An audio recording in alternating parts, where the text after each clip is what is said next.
크신 사랑입니다. 오늘 찬송가는 통일 찬송가 404장, 새 찬송가 304장, 그 크신 하나님의 사랑. 이 찬송가는 작사 작곡가인 미국의 프레데릭 레만이라는 사람인데 이분이 목사님이세요. 그리고 아랍어로 이게 1050년에 쓴 유대교 찬양시 하타모트의 서곡에서 번안한 것이에요.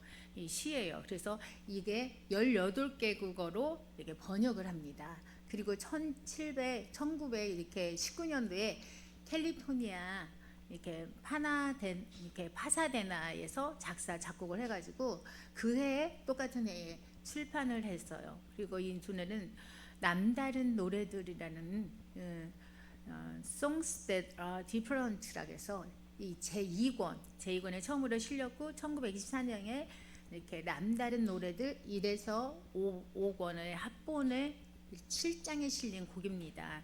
그리고 그는 음악에 대한 열정이 아주 대단합니다. 그래서 그가 설교 중간에 부르는 찬송이 설교 못지않게 은혜를 끼칩니다. 우리 설교하시다 목사님들이 갑자기 찬양 하시잖아요. 그런데 그게 설교 못지않게 은혜가 크다는 거예요. 그 찬양이. 그러니까 그 선곡을 아무거나 하지 않아요.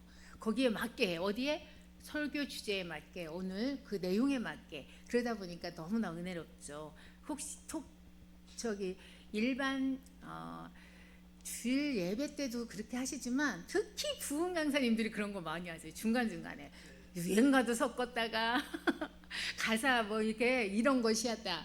여러분 낙심하지 마세요 하면서 어떤 분 쨍하고 했들날 이런 것들을 하시면서 우리는 언제나 이게 왜 하느냐 그러면서 또 부연 설명하셔. 왜? 찬송가에 없어서 내가 이런 걸 한다. 왜 유행가만 이런 좋은 가사들이 있느냐 하시면서 이렇게 변명 아닌 변명 하시면서 이렇게 하시더라고요. 예, 그래서 이 찬송가가 하나님의 사랑, Love of God이라는 이 찬양인데 우리나라에 최초로 소개된 것은요. 생명의 말씀사에서 발행한 청년 찬송가가 있어요. 그게 1959년도에 66장에 처음 이렇게 실린 건데 지금의 가사는요. 새 찬송가 1962년도에 있는 그 91장에 실린 것을 그걸 수정해요. 그러면서 수정한 것이 바로 오늘날에 온 이 그 크신 하나님의 사랑입니다. 그래서 이 노래는 독일의 붐스에 있는 유대인 회당의 찬양대 지휘자 마이르벤 이사크 노라이네만 목사가 이 시중의 일부를 또 개작을 해요. 그래서 하타모트는 히브리 명절을 777절 사부오트라고 하는데 첫날의 십계명을 읽기 직전에 부르는 찬송으로서 십계명의 서곡에 해당이 됩니다. 그래서 이 찬송의 주제는 창조주 하나님의 놀라운 능력, 또 그것을 기다리는 새 세계의 광채, 그리고 하나님의 계명의 찬란함을 노래하는 것입니다.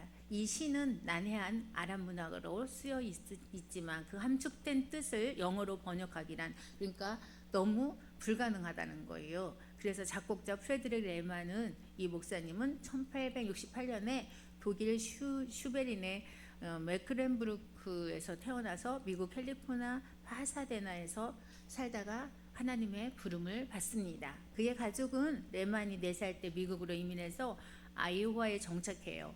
그는 11살에 예수를 믿습니다. 그리고 노스웨스턴 대학을 졸업하고요. 목사가 돼요. 그리고 주로 시골교회에서 목회를 합니다. 요즘 누가 시골교회 가려고 하나요? 근데 이 목사님은 부름받아 나서님은 어디든지 가오리다. 시골교회 가신 거예요. 그러니 시골교회 무슨 목사님 사례비가 있겠어요. 그래서 생활비를 벌기 위해서 공장이나 병원에서 일을 해요. 그러니까 목회를 하면서 투잡을 하시는 거예요. 요즘은 개척교회들이 너무 힘들다 보니까 투잡하시는 분들이 많죠. 목사님들도 택시 운전을 하신다든가 아니면 당신이 갖고 있는 재능을 살려서 하신다든가 이렇게 해서 투잡을 하시는 분들이 많이 있습니다. 그래서 그는 생활비를 벌기 위해서 이렇게 공장, 병원 어디든지 다니면서 일을 했어요. 그러면서 틈만 나면 찬송시를 쓴 거예요. 그래가지고 그 후에는 나사렛 출판사를 차려가지고 자기 시집을 5권이나 무려 냈다고 합니다. 그러니 놀면서도 그냥 놀지 않고 뭔가를 꼭 한 거야. 하나님의 영광을 위해서. 그래서 요한복음 3장 16절에 보면 뭐라고 했습니까? 하나님이 세상을 이처럼 사랑하사 독생자를 주셨으니 이 말씀 있죠. 그래서 이분은 하나님의 사랑이 너무 이렇게 큰 것을 이렇게 생각해서 그 크신 하나님의 사랑을 작사 작곡을 혼자 다 한 거예요. 그래서 그랬지만 매우 애석하게도 그에 관해서는 더 이상 이 찬양 외에는 알려진 게 있지 않습니다. 그는 음악에 대한 열정이 대단해갖고 이렇게 그 한 곡을 하면서 항상 이렇게 설교 중에 이 찬양을 불렀다는 거예요. 그래서 이 목사님은 평생을 시골 목회에만 전념했기 때문에 다른 어떠한 목회보다 경제적인 어려움을 엄청 당하고 사셨어요. 그래서 이 목사님이 어느 날 점심 시간이 되었을 때 그의 부인이 한 장의 메모가 들어있는 도시락을 가져다 줍니다. 보면 러브레터를 써가지고 도시락에다가 딱 이렇게 주잖아. 엄마들이 또 특히 아니면 사랑하는 사람한테, 남편한테 도시락 쌀 때 뭐 하트 모양의 콩도 이렇게 콩콩콩 박아놓고 뭐 이렇게 또 조그만 쪽지 써서 하듯이 지금 이 상황인 거예요. 그래갖고 그 메모지의 내용이 뭐냐, 바다가 먹물이고 하늘이 두루마리인데 어찌 하나님의 사랑을 다 적을 수 있겠느냐 라는 11세기 무렵에 담비라는 요셈 마르쿠스가 쓴 시의 일부를 갖다 거기다 써서 이렇게 도시락에다 딱 넣어가지고 드렸다는 거예요. 이것을 읽는 순간 그는 깊은 감동을 받아요. 그리고 그는 펜을 들어서 시를 한자 한자 글자를 써내려갑니다. 그리고 얼마 후에 하나님의 사랑 The Love of God이라는 곡을 작곡하여 이 찬송을 탄생시키게 됩니다. 그래서 이 찬송가의 역사가 1948년 그 크신 하나님의 사랑이라는 제목의 소책자를 발간하고 여기서 그는 이 찬송의 저작 배경을 설명합니다. 이 찬송이 어떻게 해서 발간이 됐는지에 대해서. 그래서 11세기 한 유대인이 독일에서 지은 시에서 그 뿌리를 두고 있다는 거, 이 찬양이. 그리고 원시의 일부분이고, 그리고 그것은 하다무트라는 시고 라비마이어가 1096년 독일 보스름에서 지은 것이라는 거. 그래서 이 형식의 모두 90연으로 된 이 시가 택한 백성들에 대한 하나님의 영원한 사랑과 보살핌이 주제였다는 거예요. 그래서 오래전 미국 중서부의 한 지방에서 전도 캠프를 할 때에 어떤 목사님이 설교 도중에 이 찬송의 3절 부분을 인용을 했답니다. 그래서 그 가사의 심오함에 깊이 감동받아서 훗날을 위해 계속 보존을 하자겠대요. 그래가지고 캘리포니아로 돌아온 그들이 이제 돌아와서 일상에 돌아오니까 얼마나 바빠, 자기 일들 생활을 일상을 하다 보니 그러던 어느 날 잠시 한가한 틈을 타서 나는 그 가사가 적힌 그 종이를 꺼내 들고 이렇게 그 자리에서 새로 2절을 추가해서 찬송을 완성시키게 된 거예요. 그래서 이 찬송의 3절 부분에 하다무트 원시는 뭐냐 이렇게 되어 있어요. 하늘아 양파지로 펼쳐 있고 세상의 모든 갈대와 나무까지 칼이 펜이고 대양을 모두 잉크로 채우고 모든 사람들이 능숙한 서기관이라 할지라도 하나님의 크신 영광에 대한 기이한 이야기를 다 적을 수 없으리라. 지극히 높으신 그분은 옛적에 홀로 땅과 하늘을 만드셨도다. 참 옛날 사람들이 어떻게 이런 거를 생각하면서 졌는지 모르겠어요. 이렇게 해서 만들어진 찬송가가 1974년 스위스의 로잔에서 열린 세계 순복음 전도자 대회를 계기로 널리 지금까지 알려지게 된 거예요. 대회 이틀째 되는 저녁에 한 맹인 여가수가 특별 찬송을 하기 위해서 강단에 섭니다. 눈도 안 보이죠. 그녀는 6.25 때 눈을 잃어요. 한국 전쟁 구하러 미국에 입양을 하게 돼요. 얼마나 영광스러워요. 이 사람이 불렀다면 한국 사람이잖아요. 가서 각국 끝에 음악 수업을 또 합니다. 그리고 현역 가수 킴 스웩이라, 그 사람 이름이 킴 스웩이에요. 조그마한 몸매의 킴 스웩이 낭랑하고 아름다운 목소리로 측량몰달 하나님의 사랑, 영원 불변한 하나님의 사랑을 담은 네 반의 찬송을 노래하였습니다. 거기에 모였던 4천여 명의 각국 대표들은 백인인 킴 스웩이 찬양하는 노래를 통하여 하나님의 크신 사랑을 새삼 느끼며 예배당에는 은혜가 아주 충만했다고 합니다. 이 가사는 이렇게 가난한 시골에서 이름 없이 주님을 섬긴 한 목사님의 아름다운 신앙을 간증해주고 있는 동시에 오늘날 그리스도의 구속의 은혜를 체험한 모든 성도들의 공통된 신앙 고백으로 널리 이렇게 불려주고 있어요. 너무나도 큰 하나님의 사랑을 찬양하는 내용이지요. 그래서 하나님이 베푸시는 사랑은요, 그 크기에 있어서 뿐만 아니라 종류에 있어서도 참으로 무한하다는 거지요. 그 중에서도 여기서는 그리스도가 이 땅에 보내오셔서 화목제물로 삼으신 사실을 대표적인 사랑으로 이렇게 사항으로 우리가 이 사항의 이 찬양 가사에도 들어있죠. 이렇듯이 찬송가는요, 음악적인 기호보다 오히려 진솔한 감동과 고백이 더 중요함을 알 수가 있는 거예요. 유한하고 죄악된 인간이 하나님의 신묘망측한 사랑을 측량할 수 없는 일이고요. 다만 그것을 찬양하고 전파하는 것이 우리의 의무라는 거예요. 기독교인의 입에서 흘러나오는 찬양의 노래는 하나님의 사랑의 이런 감격 속에서 기인한 것입니다. 그러니 사도 요한은 그 사랑을 어떻게 표현했을까요? 요한복음 3장 16절로 표현했어요. 하나님이 세상을 이처럼 사랑하셨다면 독생자 보내신 일을 듣고 있다. 들고 있다. 독생자를 보낸 게 그 하나님의 큰 사랑이다. 이거를 뽑았고, 사도 바울은 뭘 뽑았느냐? 로마서 5장 8절을 뽑았어요. 그리스도의 죽음을 통하여 하나님의 사랑이 확증되었다고 이렇게 증언을 했습니다. 그래서 여러분, 이 그 크신 사랑, 그 크신 하나님의 사랑, 이 찬양이 이러한 내용으로 인해서 탄생되었다는 걸 생각하면서 부를 때마다 하나님께 감사하고 그 사랑에 감사하는 저와 여러분 됐으면 참 좋겠습니다. 오늘은 여러분 이제 제가 그동안 종교 음악이라는 과목을 쭉 했어요. 할 거 많아요. 그것도. 그런데 좀 너무 오랫동안 해서 하다 보니 뭐 30강이 넘어서 40강이 다 되려고 그러는데 하다 보면 한 60강, 70강 갈 것 같아가지고 오늘은 색다르게 조금 세부적으로 들어갈 수 있는, 조금 머리 아파요. 이제 지금부터 즐겁지가 않습니다. 그런 공부 좀 세부적으로 들어가 볼까 해요. 그래서 신학이란 무엇일까? 이거에 대해서 오늘 신학에 대해서 들어갈 거예요. 신학이 방대합니다. 오늘은 신학에 대해서 알아볼래요. 말만 들어도 머리가 지끈지끈 아픈 신학이지만 알고 나시면 어려울 것도 없어요. 간략하게 알아보고 깊이 더 들어가 보고, 그래서 우리가 깊이 있는 이렇게 좀 신학생도로서 또 신학인으로서 또 그리스도인으로서, 그래서 우리가 이걸 알면 목회하는 데에 많은 도움이 됩니다. 우리가 꼭 해야 돼요. 그리고 또 이거는 필수 사항이 선택 사항이 아닙니다. 신학이라는 거. 신학은 한자로 보면은 이렇게 귀신신이라고 하지만 우리는 귀신신을 안 쓰고 무슨 하나님 그 뜻도 있어요. 거기 보면 신자가 그러면 하나님과 또 신령 하나님, 그런 결론은 뭐예요? 신령한 하나님을 의미하는 그 신자를 쓰고요. 학은 우리들이 잘 알들 배울학자를 써요. 그럼 뭐예요? 학문을 연구하는데 뭐를 하나님을 배우는 걸 연구하는 거야. 하나님이 누구신지를 연구하는 거.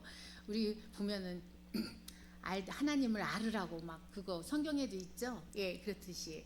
그래서 이게 하나님과 학문이 합쳐진 말, 배울학자. 그래서 말 그대로 하나님에 대해 연구하고 배우는 학문이 바로 신학입니다. 기독교에서 신학은요, 신의 계시와 진리를 신앙과 이성을 통해서 파악하는 학문적인 노력이고요, 예수 그리스도에 대한 연구를 의미하기도 합니다. 그래서 신학은요, 하늘에 계신 하나님을 아버지로 배우고요, 성자 예수 그리스도의 말씀과 인격을 공부하는 것이고, 그분을 닮기를 성령의 도움으로 노력하고 기도하는 학문이라는 것이요. 그래서 신학 과목은요, 구약, 신약, 교회사, 조직신학, 많이 들어봤죠? 조직신학, 그 다음에 윤리신학, 설교학, 실천신학 있습니다. 그래서 조직신학은 여러분이 정말 다 알아야 돼요. 이건 필수예요. 또 그럼 실천신학은 그것도 또 알아야 됩니다. 그래서 신학은 티올로지라고 해서 신, 테오스와 말, 로고스 말 많이 들어봤죠? 말. 두 헬라어의 결합이 된 게 바로 신학입니다. 그 신을 논리적으로 학문적으로 연구하는 거라고 했죠. 그래서 신학은 그리스어로 신을 뜻하는 데오스와 학문을 뜻하는 노고스가 합쳐진 말로 넓은 의미에서는 신에 대한 학문을 의미하지만 일반적으로는요, 기독교에서 하나님의 계시를 신앙과 이성으로 연구하는 체계적인 학문을 뜻하고 있습니다. 그래서 신학은요, 성경과 교리 또한 역사와 윤리, 실천 등 다양한 분야를 탐구하고요, 하나님의 존재와 섭리, 인간의 구원의 문제 등을 다루는 게 바로 신학입니다. 그래서 신학은 기독교의 신과 율법, 교리에 대한 모든 연구이고, 좁은 의미로 본다면 예수 그리스도에 대한 깊은 연구하는 것을 우리가 의미합니다. 그래서 신학은 하나님에 대한 체계적이고 합리적으로 이렇게 연구하는 학문, 그리고 신앙 경험과 지식을 바탕으로 성경과 신앙의 역사와 교리 등을 탐구하는 하는 것입니다. 하나님에 대한 말을 뜻하는 그리스도에서 유래했고 신이라는 이렇게 신학이라는 게 또 삼위일체 하나님의 자체와 신의 계시, 신과 관련된 교리와 방법 등을 다루는 것입니다. 그래서 신학은 바로 하나님에 관해 연구하는 학문이라는 거예요. 그러니까 우리가 알아야 뭘 전하지요. 그치요? 그러니까 필수잖아요. 예. 그래서 즉 기독교 신앙의 기본이 되는 교리를 성경을 기초로 해서 그걸 찾아내요. 그리고 체계화해서 알기 쉽게 나타낸 것이 바로 신학이라는 거예요. 따라서 신자들이 혼자 성경을 읽고 연구해서 스스로 질을 깨닫는 것도 귀한 일이에요. 그거 깨닫는 게 얼마나 못 깨달아서 힘들잖아요. 그래서 우리는 항상 성경을 우리가 펼 때 뭐 어떻게 기도합니까? 먼저 하나님께 깨닫는 지혜를 달고 알려달라고 기도하고 우리 성경 읽기 시작하잖아요. 그냥 읽진 않잖아요. 그렇듯이 그 깨닫는 게 엄청 귀한 일입니다. 이미 오랜 시간을 두고 많은 사람들이 또 연구도 했고 체계화한 신학을 공부하는 것이 개인의 신앙 확립을 위해서나 구원의 확신을 가지는 데 크게 유익합니다. 우리가 보통 신학이라고 부르지만 학문으로서의 신학은요, 그 종류가 많습니다. 학문으로서의 신학은 크게 성서신학, 역사신학, 조직신학, 실천신학 등으로 이렇게 크게 이렇게 나눕니다. 또한 신학은요, 특정 종교나 교파에 따라서는 개신교 신학이 있고요, 카톨릭 신학이 있고요, 정교의 신학 등으로도 나누기도 해요. 그리고 신학은요, 이렇게 클레멘스 2세기 후반에는 이교도의 신화와 대조하여 했으며 기독교의 하나님에 대한 이론이라는 의미로 사용했고요. 그리스 로마 시대의 다신교 상황에서는 기독교 신학은 주변의 문화와 종교적 상황에서 변증적인 역할을 수행해야 했습니다.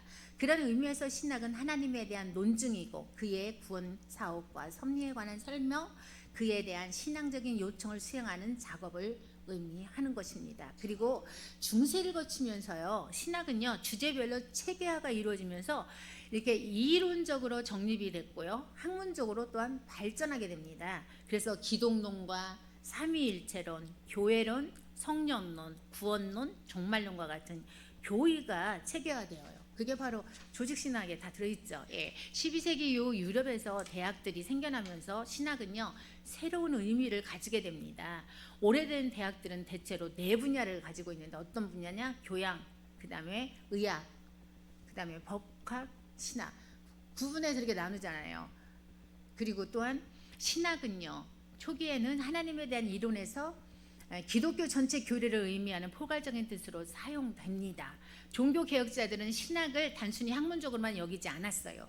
그들은 삶과 유리된 이렇게 중세의 교회와 신학을 비판을 했는데 성서에 대한 강조로 성서 해석의 활기를 띄웠고요. 그다음에 신학을 학문의 한 영역으로 생각하지 않았기 때문에 실천의 영역과 삶의 영역과 역사의 영역에서 다루려는 실천 지향적인 성격을 가지고 있습니다. 그래서 18세기 계몽주의 이후에는요, 신학에 대한 이해가 많이 달라져요.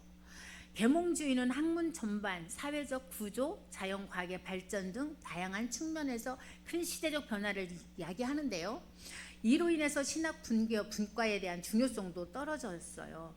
그래서 이렇게 대학보다는 신학교로 이동이 돼요. 대학교에서 신학과가 있었으면 이제는 신학교가 이제 생기죠. 그래서 신학교가 신학 연구를 위한 장이 그때부터 펼쳐집니다. 그래서 신학은요, 긴 역사만큼이나 다양하고 복합적인 의미를 가지게 돼요. 그래서 신학을 정의한다면 첫 번째는 하나님에 대한 학문이다.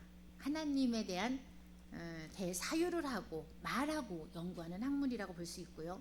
신의 계시한 신이 우리한테 계시한 진리를 신앙적으로 이렇게 받아들이고 동시에 이성을 이렇게 통해서 파악하려는 학문적인 노력을 포함한 것이 바로 신학이라고 볼 수 있는데, 기독교의 핵심 학문 두 번째는 기독교의 핵심 학문으로 또한 나누는데 그건 뭐냐? 넓은 의미에서는 신성에 대한 학문이지만 일반적으로 기독교 신학을 가리키는 경우가 많다 이렇게 볼 수 있어요. 그럼 세 번째 신학적인 어원의 의미를 보면 신학은 뭐라겠어요? 티올로지라겠죠. 신학적인 의미는 하나님, 테오스에 관한 언어, 로고스.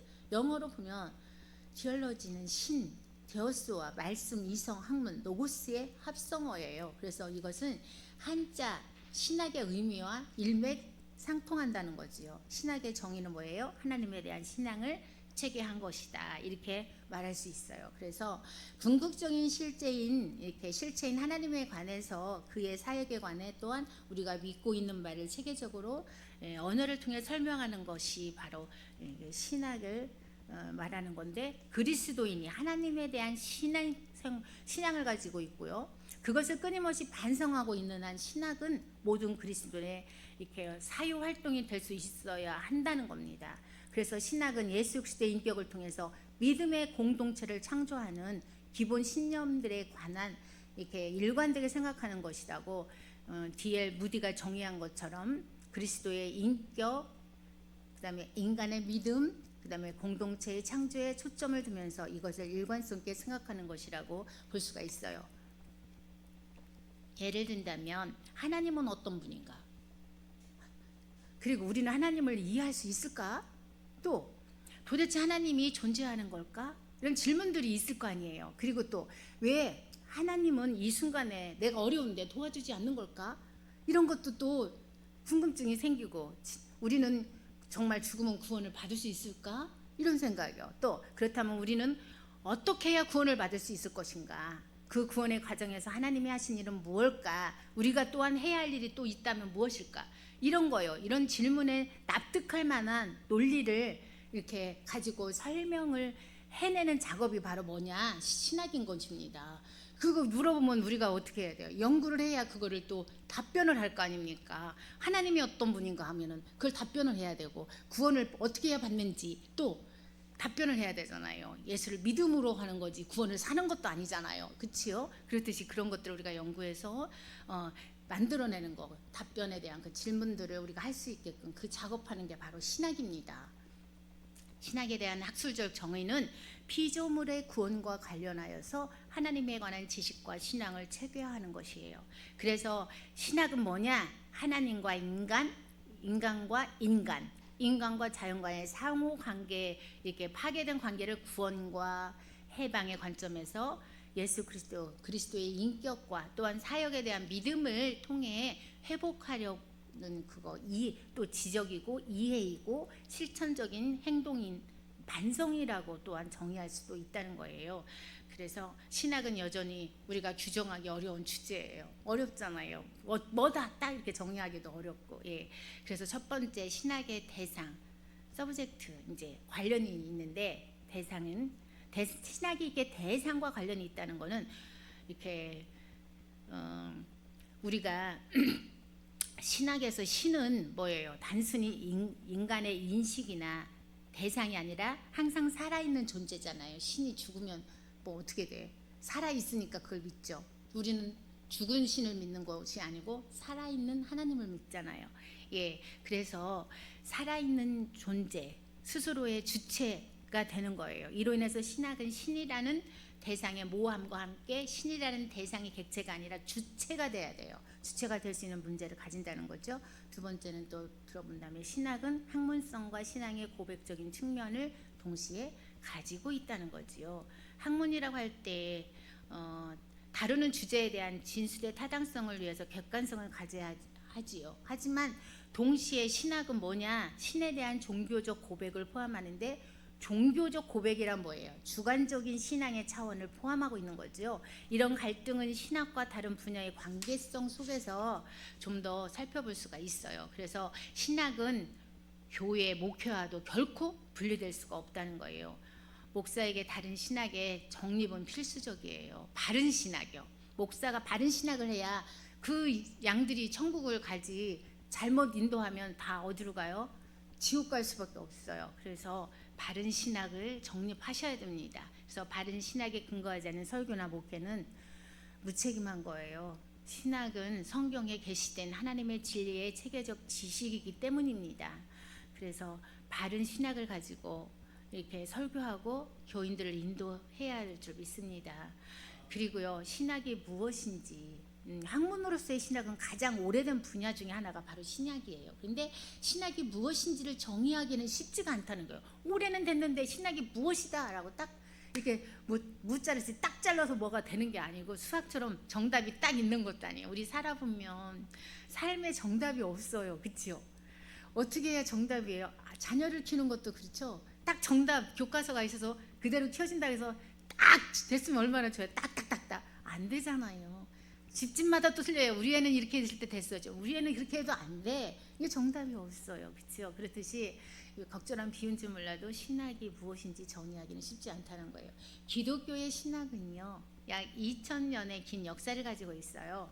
신학은 2000년 동안 다양하게 사용되었기 때문에 많은 의미를 내포하게 됩니다. 그리고 현재도 신학은 다중적인 의미를 가지는데 사용하는 사람마다 또 차이가 있고 더욱 정의를 내리가 어렵다는 거예요. 그렇지만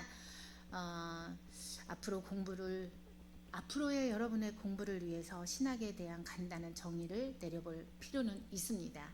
그래서 문자적인 의미는 신에 대한 이론이라고 말할 수 있어요.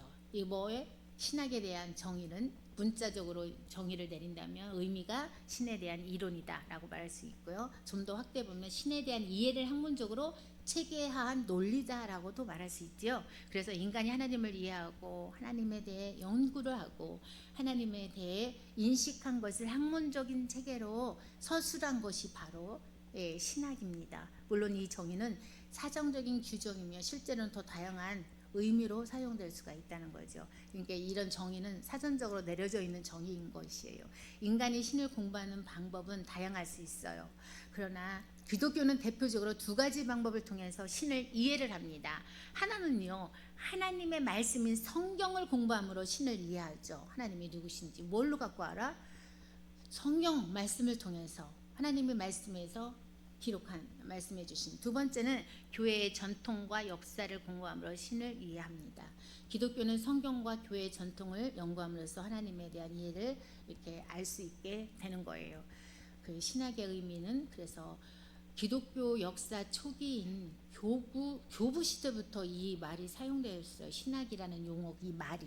그리고 기독교가 형성되었던 그 로마 제국은요, 강력한 그리스 로마 문화권을 형성하고 있었습니다. 그리스 로마 문화는 주변국에 비해서 군사와 경제적 우위뿐만 아니라 철학이나 법이나 예술이나 종교 등에서도 높은 수준의 업적을 갖고 있었어요. 그래서 종교적으로는 활발한 다신론적 경향을 띠고 있었습니다. 이에 반해 이제 기독교는요, 삼위일체의 바탕을 둔 강력한 신관을 가지고 있었습니다. 그래서 신학은 무엇보다 기독교의 하나님에 대해 그리스 로마 문화권에서는 변증적인 역할을 수행을 해야 됩니다. 계획한 대로 그 일을 해내는 것을 수행이라 하죠. 그래서 예수 그리스도에 대해서, 또한 구원과 섭리에 대해서, 또 신앙과 삶에 대해서, 죽음과 또한 부활에 대해서 이런 것들을 설명하는 작업을 했다는 거죠. 그래서 기독교가 공인받기 전에 박해의 시기 동안 그 박해받던 시절이 있었죠. 그 동안 신학은 비교적으로 덜 체계적이었다는 거예요. 체계적으로 갈 수가 없었죠. 너무나 박해도 심하고 그러니까 뭐 할 수가 없으니까. 그리고 비록 신학 작업이 조직적으로 이루어지지는 않았지만 그 시절에는 이 시기에 제시된 신학의 방향은 그 후에 기독교 역사의 결정적인 토대가 됩니다. 그걸로 인해서 4세기의 기독교가 로마에서 공인되면서 신학은요, 공개적인 연구와 논의를 시작을 해서 4세기부터 시작된 중세 동안 신학은 체계화되었고요. 그 다음에 교리적으로도 안정이 됩니다. 이 시기에 신학은 이론적이 되고 학문적으로 그때 발전하게 됩니다. 삼위일체론, 그리스도론, 교회론, 구원론, 성령론, 종말론, 이건 바로 조직신학에 다 들어있어요. 그래서 이 신학의 핵심 주제들이 이렇게 모양을 갖추고 진짜 여러 교리들이 교회의 공적인 입장에 따라 제정이 돼요. 그리고 12세기까지 로마 제국의 용인 아래 신학은 어려움 없이 교회와 학문의 영역에서 확고한 위치를 또 가집니다. 그리고 12세기 이후에는 유럽에서 대학들이 생겨요. 신학대학 이런 건. 그래서 신학은 새로운 의미를, 신학을 공부하는 대학들이 이제 생기죠. 그래서 의미를 가져요. 그래서 유럽의 오래된 대학들은 대체로 교양이나 의학이나 법학, 신학이라는 교양 과목이 있고 의학에 대한 거, 그 다음에 법학과 있고 또한 신학과가 있고 이런 네 분야를 가지고 있다는 거예요. 그리고 학생들은 인문과정이 교양을 마치면 교양 과목을 1학년 때 다 하잖아요. 그렇죠? 그러다 보면 인문이죠. 그러면 상위 과정에 나머지 세 분야를 공부하게 돼요. 자기가 이제 하는 거 하잖아요. 이제 전공 과목 들어가잖아요. 2학년 때부터 내가 의사가 되겠다. 그러면 의학을 이제 공부하고, 나는 법관이 되겠다. 법을 또 공부하고, 나는 목회를 이제 시작해서 신학을 해야 되겠다면 신학과를 또 갑니다. 예, 그래서 이렇게 다 전공으로 가지요. 이 세 분야를 또 공부를 하지요. 이 시기의 신학은 학문적인 분야에서 우월한 자리를 차지합니다. 그러나 신학이 학문적으로서 이렇게 굳건한 위치를 이렇게 확보는 했지만 신앙 공동체와 직결된 실천적 성격은 약했다는 거예요. 그리고 종교 개혁가들은 신학을 단순히 이론이나 학문으로 여기지는 않았어요. 근데 그때 무시당한 거야. 이게 신학이 이렇게. 그들은 삶과 분리된 교회, 삶과 분리된 신학을 비판하기 시작했어요. 그러니까 교회가 교회다워야 되고요. 우리 삶이 어떻게 해요? 신학을 배웠으면 그대로 삶을, 내 삶이 예배가 되게 정말 그렇게 살아야 되는 건데 그렇지 않아요. 그러니까 교회에 들어왔을 때는 신자고 밖에 나가서는 비신자처럼 하니까 비판을 당하게 되는 거예요. 나는 그리스도의 편지잖아요. 우리 각자가. 그렇죠? 내가 작자가 교회예요. 그렇다고 그걸 오해해갖고 교회 안 나오면 안 되는 게 아니라 하나님은 그리스도의 몸이라고 그랬어요. 교회의 지체. 그런데 그거를 또 오해해갖고 어떤 사람, 난 교회니까 안 가. 내가 교회인데 어디를 가. 그건 아니에요. 그거를 하나님께서 이렇게 그만큼 어떻게 하라 해서 거룩하게 살고, 응? 그리스도인답게 살고, 하나님의 우리가 성화를 해야 되잖아요. 하나님의 모양대로, 하나님의 사신대로. 그런 것들을 거기에 전제하에 말씀하신 거지. 이거는 사람들이 그 문자적으로 생각해갖고 성경을 읽을 때도 문자적으로만 너무 해석하면 안 됩니다. 예, 문자적으로 해석할 게 따로 있고, 예, 다 따로 있어요. 근데 문자적으로 해석하면 좀 위험합니다. 예, 그래요. 그래서 당연히 하나님을 삶 속에서 살아있는 방법으로 이렇게 매개하려 했는데, 그러다 보니까 판에 박힌 교리를 거부하고 성경에 대한 새로운 해석을 시도를 합니다.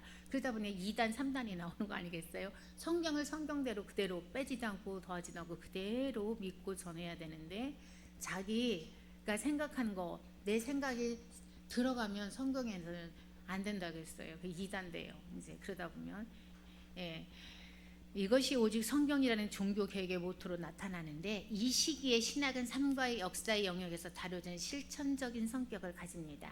18세기가 됐을 때 계명주의 이후에는요, 신학의 개념이 이제 그때부터 많이 달라집니다. 계명주의를 거치며 근대 사회가 형성되었지요. 이때가 되면 다양한 학문의 분파가 생겼고, 그 다음에 사회 구조의 변화와 자연과학의 획기적인 발전, 그리고 새로운 세계관과 우주관이 형성이 됩니다. 그리고 많은 대학들이 설립되었고요. 교회의 간섭 없이 학문을 발전시켜요. 그리고 이 시대가 되면서 신학은 다른 학문에 대한 우월적인 지위를 상실하는데, 신학은 일반 대학에서 많은 분야 중에 한 분야로 이제 위축이 돼요. 그리고 이런 추세 속에서 교회는 직접적인 신학 교육과 교회자 양성, 목회자 양성을 위해서 자신의 교파대로 이제 신학교를 세우잖아요. 뭐 장로교는 장로교 신학, 감리교는 감리교, 이렇게 하고 신학교들이 막 칼빈 신학이니 뭐니 하고 많이 생기지요. 자기 교파대로 신학교를 세워요.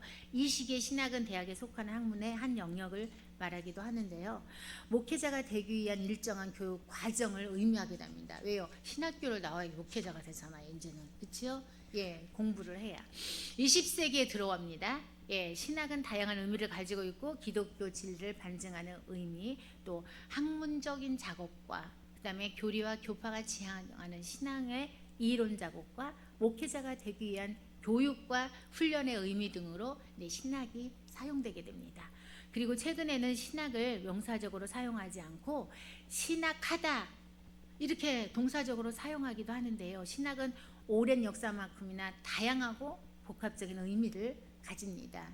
그래서 신학적은 신학과 관련된 모든 신학적인 관점에서 바라보는 것을 의미하는 거지요. 그래서 신학은 신 자체와 신과 인간의 관계를 체계적으로 연구하는 학문이고, 신학적이라는 말은 이러한 신학의 교리나 과정 그 다음에 해석 등에 기반하여 설명을 하거나 또 이해하는 것을 말합니다. 그래서 신학의 의미는 신에 대한 학문, 전통적으로 신이 뭐예요? 하나님이죠. 그 자체나 신과 관련된 모든 것을 정경이나 이성을 통해서 연구하는 학문을 말합니다. 그래서 신과 인간의 관계에 있어서는 신이 어떻게 자신을 계시하는지, 그리고 인간과 신의 관계는 무엇인지를 이렇게 말하고 해명하고 하는 그게 학문을 말해요. 그러므로 신을 배우고 닮아가려는 경건한 삶과 연결되고요. 성경을 바탕으로 신앙을 실천하는 것을 포함하는 겁니다.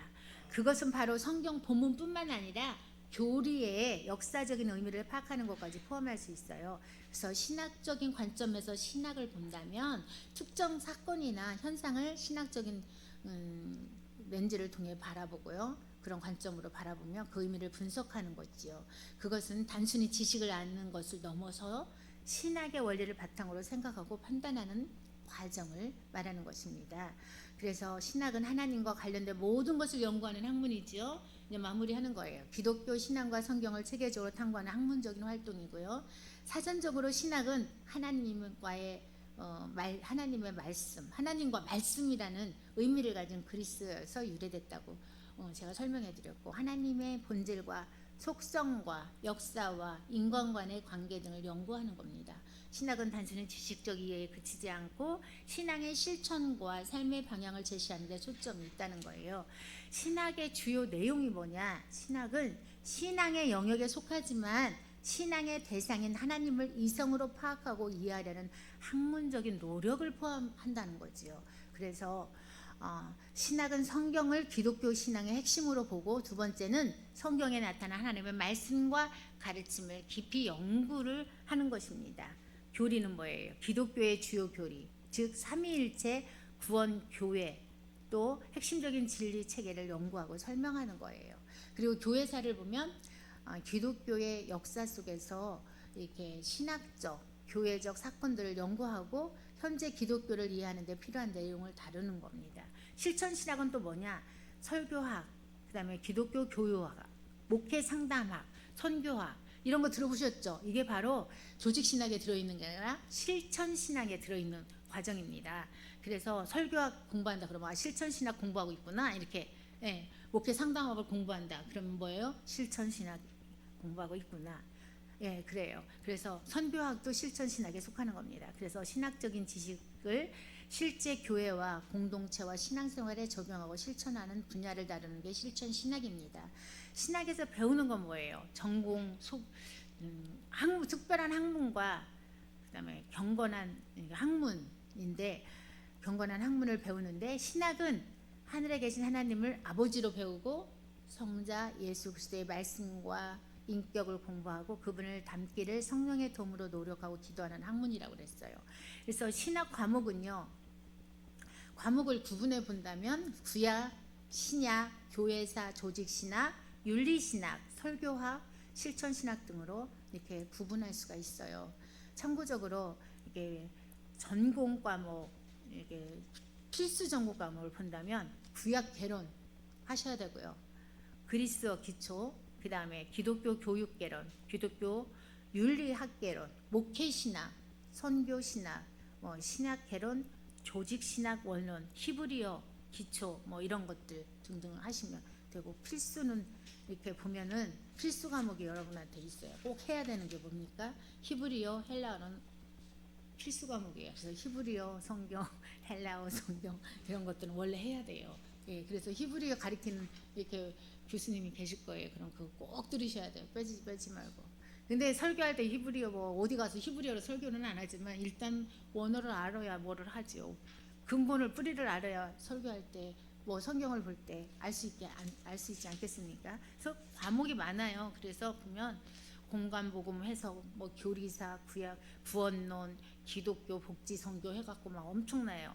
오경을 해석하는 거, 그다음에 선교사상 연구, 성령령, 기독교 상담 개론, 디아코니아와 선교, 바울서신 해갖고 많습니다. 그래서 제가 이제 쭉쭉 할 건데요. 뭐를 하느냐? 제가 신약을 하면서 신약이 뭔지를 알아야 거기에 들어있는 조직 신학도 있고 또 실천 신학도 있고 성서 신학도 있고 많습니다. 근데 그 중에서 여러분한테 이제 필요한 게 뭘까? 조직 신학하고 실천 신학 꼭 해야 돼요. 근데 또 바울 신학, 바울 서신 이것도 바울 신학도 또 해두면 좋아요. 그래서 거기에 이제 딱 부수적인 게 들어가죠. 조직 신학 하면은 뭐 이제 여러 가지 또 이제 구원론을 비롯해서 뭐 신론 뭐 해갖고 7가지 또 들어갑니다. 근데 조직적인 체계적으로 그 안에 이제 세부적으로 하나씩 들어가는 거예요. 그런데 또 거기 보면은 전부 다가 아니에요. 설교학 이런 건 없잖아요. 거기는 실천 신학에 들어가 있어요. 설교학은 언제 배울 거예요? 조직 신학에는 설교학이 없어요. 그렇죠? 예, 그러니까 어떻게 실천 신학도 하셔야 돼요. 기본은 2가지는 꼭 하셔야 되겠죠. 실천 신학, 조직 신학은 하셔야 뭐 교회사를 비롯해서 예배란 무엇인가, 예배론 이런 걸 하려면 실천 신학을 또 하셔야 돼요. 조직 신학에 없는 게 있습니다. 그래서 2가지는 기본적으로도 하시고 더 할 수 있다면 꼭 해야 되는 거는 필수가 헬라어, 그 다음에 히브리어 이건 하시면 좋고 못 하시면 그 2가지라도 하셔야 되겠죠.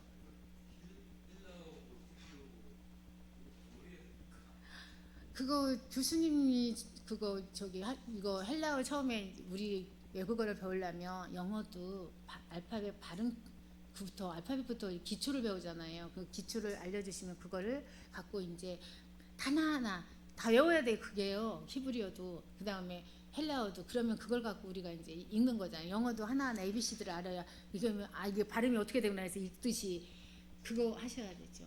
일본어도 할 때만 가타카나 히타카나 해갖고 다 우리 하듯이 똑같은 거죠. 우리 한국어도 자음 모음이 있어서 그걸 배워야 조립해서 기억해다가 모음을 해서 써서 가가 나오고 니은 자음을 해갖고 모음 어를 쓰면은 또 뭐예요? 너가 되고 이런 식으로 자음과 모음 해갖고 이런 것들을 하잖아요. 예, 그렇듯이 그런 걸 배우시면 됩니다. 그래서 오늘은 제가 이제 지금은 신학이 뭔지 또 신학의 종류에는 뭐가 있는지 분류는 어떻게 나누는지 그런 거 하다가 조직 신학을 들어가게 되면 조직 신학을 하고요. 또 실천 신학을 들어가면 실천 신학을 할 것이고요. 그 다음에 바울 신학을 하게 되면 바울 신학도 해볼 것이고요. 거기에 보면 뭐 다 들어가 있으니까 성년론을 비롯해서 그러면 다른 교수님하고 겹치지 않게 제가 최대한 해서 여러분하고 한번 들어가 보려고 합니다. 오늘 여기까지인데 질문 있으십니까? 오늘 신학에 대해서 질문이 있으시면 질문. 오늘 말씀드린 신학은 뭐 그 쭉쭉 제가 말씀해드린 하나님을 지금 우리가 알려고 배우는 게 신학이다 보면 돼요. 하나님이 누구신가. 그러면 없으시면 오늘 여기까지입니다. 감사합니다. 아멘.